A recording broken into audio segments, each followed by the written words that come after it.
Welcome to today's deep dive into one of the most remarkable medical breakthroughs of our time. Imagine willingly letting venomous snakes bite you, not once, not twice, but over 200 times. That's exactly what one man has done in his quest to develop what experts are now calling an unparalleled snake antivenom. This isn't just another scientific advancement.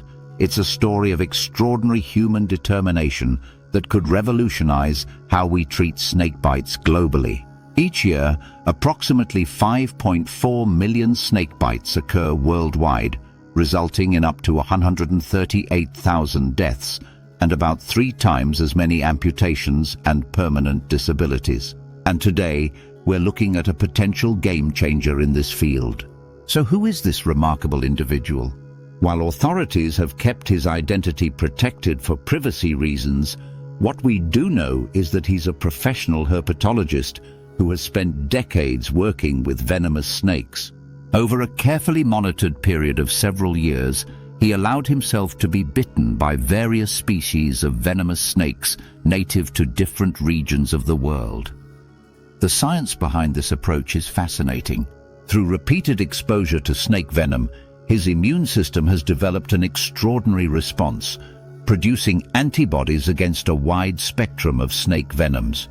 Scientists have now harvested these antibodies to create what they're calling a universal antivenom, something that has been the holy grail in toxicology for decades.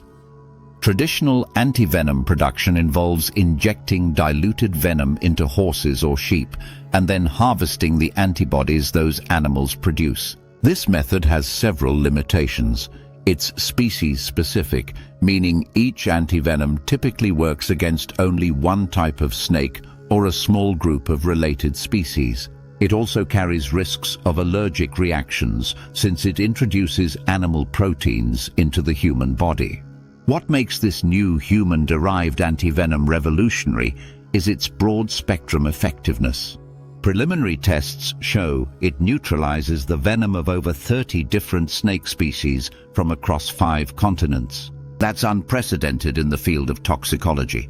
Dr. Eliza Morrison, lead researcher on the project, explains, "The human immune system has remarkable adaptive capabilities that we're only beginning to fully understand.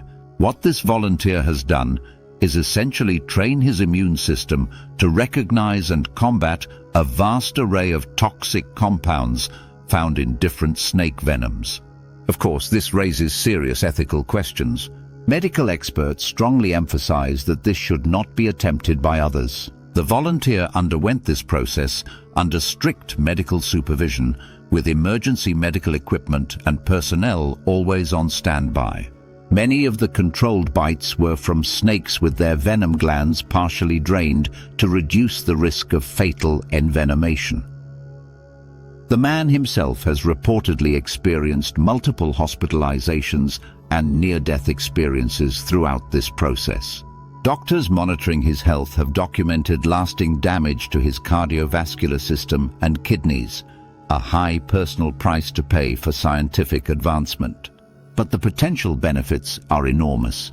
Snake bites are classified by the World Health Organization as a neglected tropical disease, disproportionately affecting rural communities in developing countries where access to health care is limited. Current antivenoms are expensive, often unavailable in remote areas, and frequently require refrigeration, a luxury not available in many snakebite hotspots. The new antivenom has shown promising stability at room temperature for up to 3 months in preliminary tests, which could make distribution in remote areas much more feasible. Additionally, because it's derived from human antibodies rather than animal ones, early clinical trials indicate a significantly reduced risk of allergic reactions. Production is currently being scaled up for more extensive clinical trials, with researchers hoping to begin widespread distribution within the next 2 years. If successful, this could dramatically reduce snakebite mortality rates worldwide. Haruki Tanaka, a toxicologist not involved with the research, calls it potentially the most significant advancement in snakebite treatment in the past century. However, he cautions that extensive clinical trials are still needed to fully understand both the effectiveness and limitations of this new antivenom. The volunteer herpetologist has reportedly declined all financial compensation for his contribution, stating only that he hopes his sacrifice will save lives in regions where snake bites remain a serious public health threat.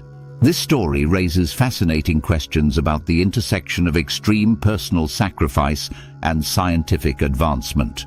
While medical ethics committees worldwide are reviewing the protocols used in this case, many acknowledge that the potential benefits to humanity may justify the extraordinary methods employed. As we continue to follow this developing story, one thing is clear: the dedication of this anonymous volunteer has potentially opened a new chapter in our fight against one of nature's most ancient and persistent threats. His 200 bites may translate into hundreds of thousands of lives saved in the coming decades. What do you think? Would you be willing to endure such suffering for the greater good? Or does this cross an ethical line in medical research? The conversation around this breakthrough is just beginning. If you enjoyed this content, please like and subscribe for more amazing content.